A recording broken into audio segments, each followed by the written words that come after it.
Hey yo, this is Dillio coming to you in another video. And in this video, we're going to teach you how to stay sane using the FL Studio. We're going to demystify it. We're going to show you how to route signals to it. We're going to show you how to route effects to it. We're going to look under the hood. We're going to break this down.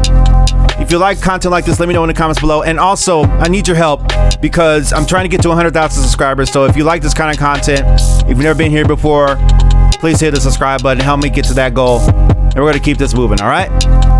Let's begin. Okay, so we have the mixer here. This mixer is actually kind of like Reason, believe it or not. It's kind of like Reason because you do have a little bit of wire. You don't have the massive wires that you have in Reason, but wires do signify certain things that are very important. Okay, so let's break that down. So we have channels here. We got kicks and stuff like that, and they're all coming out the master channel. Let's look at that. They're all coming out the master channel, right? And the thing is that we want them all going on separate, their own channels right here. Okay, so we have about 10 different elements right there. So what I'm going to do is I'm going to click and hit control first, click, then drag. And what we're going to do is actually we're going to disconnect all of them. So that, as you can see, and we're going to reconnect them, and we're going to show you what this means. Okay. So when we look here, we notice that we have a green line. That's actually a wire, like in Reason. And this wire signifies that it's being routed to the master channel. We hit play, everything's there. So what you can do to disconnect that, you can click this arrow here and disconnect it, and now it's no longer connected to that channel. Just make sure it depends what's highlighted. As you highlight, what you have highlighted determines what you make changes to. Okay. So in this scenario, I click that, I click this arrow, we're back. Okay. And you can do that for all of these to 10. Okay. So let's route all those different elements that are in the pattern to separate channels. I highlight all of these, I click on channel 1, and also keep in mind that if I were to highlight channel 10 and do this function, this shortcut, it's going to start from channel 10 and work all the ways back as far as many channels that are located in this pattern. So we always want to start at number 1. Press control, hold control, press shift along with control, and then press L. Boom. As you can see, we have all the channels located on the mixer. Let's hit play. Separate channels now. Kick drum. And this is also represented by these numbers here. These numbers here represent the mixer track. If I click and drag this down, it's now not assigned to any specific mixer track, and it's going to go straight to the master. But when I hit 1, when I move it to 1, it's now back here. If I move it to 15, the channel's going to show up here. Okay. So that's the mixer in a nutshell. Obviously, this is solo functions right there. Right click, you can solo. Left click to mute the channel by itself. I could probably do a control and drag and select multiple channels that way. All right. So let's talk about adding some effects. If we look over to the right, each channel has 3 bands of EQ. Okay, 3 bands of EQ. That can come in handy if you want to do that. That's automatic without any plugins or anything like that. Comes in handy. And you have 10 slots of effects that you can do in there. 10 slots. So what I typically do, and I'm going to teach you about a bad habit that I do. I will make a bunch of stuff, like you see in my live streams. I'll make a bunch of stuff. And then what happens is that, oh, I want reverb on this one, but this one is reverb here. I want reverb on this channel. And so what you'll see me do in a live stream, I'll add it on insert 1 on channel 2, then I'll add it again here, and I'll add it again here. Then I'll end up with inconsistent reverbs. It's how I got through, but there's a more efficient way to do it. We want to teach you how to be efficient. So in order to do that, I'm going to click on the hi-hat channel. We're going to solo that. Let's listen to it. And now what we're going to do is add a plugin. Let's add a plugin. Down click on the slot number 1. I'm going to add the fruity reverb. Now we have reverb there. This knob right here determines how much does the signal pass through the plugin before it gets to the master channel, or how little it does. So with the all the way lit up, and then here's where to cut. Reverb.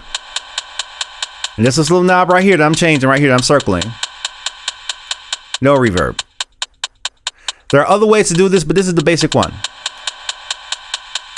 Okay, bring everything back. You still hear the reverb.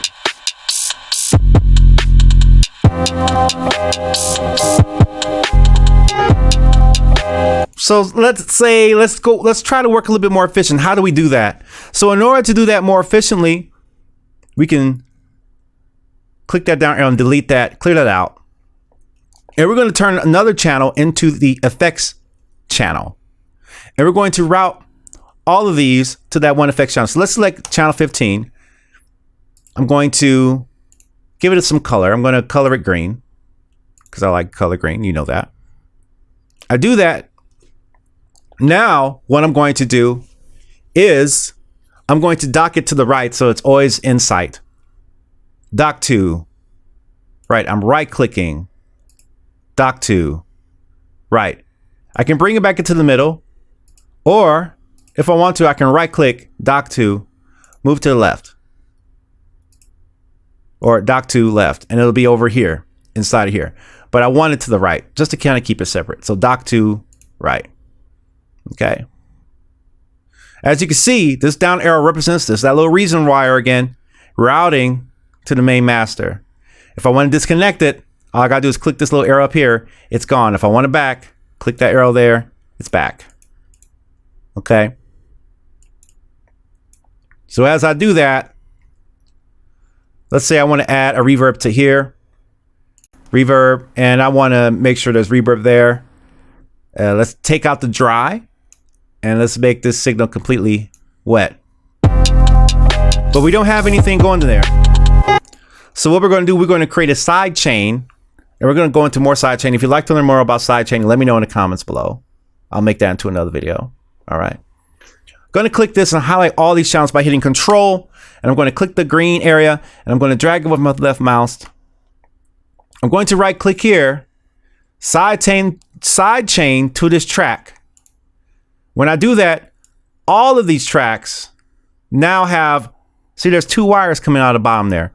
There's a bright wire going to the master and then a sidechain wire, all routing to this effects processor right here. Okay. All of them. So if I hit play, there's nothing coming here yet. We have reverb here, but there's no sound. So how do we get sound to this effects? We want our effects. Oh, I'm sorry, channel 14. Channel 14. How do we get effects? Right there.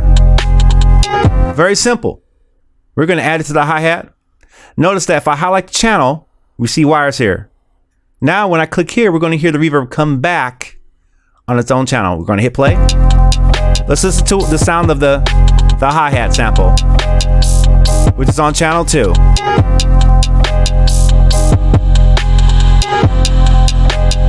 Maybe I want some reverb on that snare.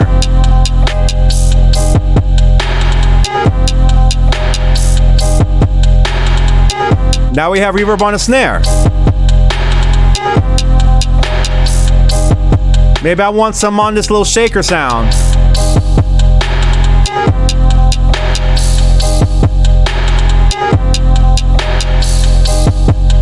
Maybe I don't want any reverb at all. Let's click the channel.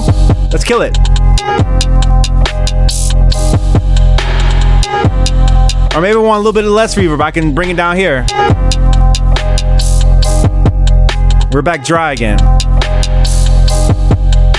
So it's kind of like Reason, because you got these wires and you can route different things to different places and determine how much of that signal comes into the next channel based on this one. If we click here, we notice that this one's outputting to the master channel. We click this, we have some routes there. And also check it out how bright. And look at this. It's dim on this side when this knob is down. This wire is dim when this knob is turned all the way down. If I turn that knob all the way up, it gets brighter. So that's like kind of a nonverbal cue to you as far as how much signal is being sent there. Okay. Let's go over the channel strips real quick. The channel strips are very simple. You got your solo button there. You can right click to solo or mute with the left button. You can change the polarity. You can also swap the left and right channels there. You have left and right pan there. Right underneath that. And I'm right here. You can fade up and fade down right there if you want. You can change the latency there. You can also remember that signifies a plugin being present. Notice here on the effects end that we always can see that there's a light there.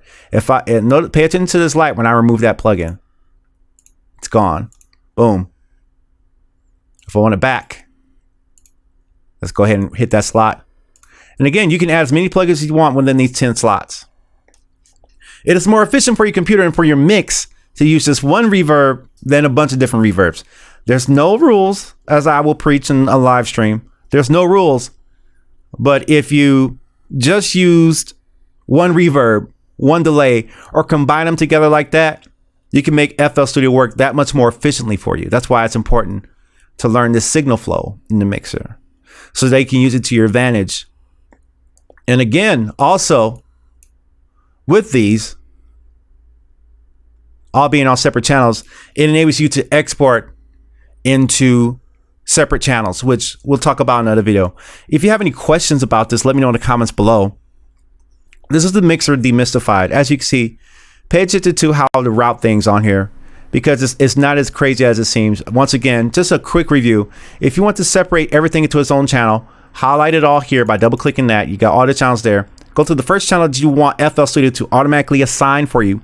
Hit Control, Shift, and L for that shortcut, and it will automatically assign those channels for you. Then you get prepared to export stems to your favorite DAW or someone that you're collabing with. All right. So this is how to stay sane with the mixer. And there's more functions to it. We're going to talk about recording. We're going to talk about the record arm function as well in another video. We're going to talk about recording and tracking in FL Studio and how that's done. Actually, it almost is getting to the point where we can cut a full song. Maybe we'll do that in another tutorial video. If there are any other questions that you like, please let me know in the comments below. The drum sounds that were featured in this was from MIDI Monsters. The link is in the description below if you want these drum sounds. The loop did come from Splice, and I just put it all together. So thank you guys so much for watching. This is Dillio coming to you in another video. We're breaking down FL Studio. This is how to stay sane using the FL Studio mixer. Watch this video a few times to get it broken down. If you got questions, please let me know. It'll give you more ideas for more videos. All right. And if you want to learn about other platforms, just let me know in the description below. I got Studio One, I got Ableton, I got Machine, I got the MPC. I can teach on all of them. If you like how I teach, let me know. All right, thank you guys so much for watching. I'm signing out. Peace.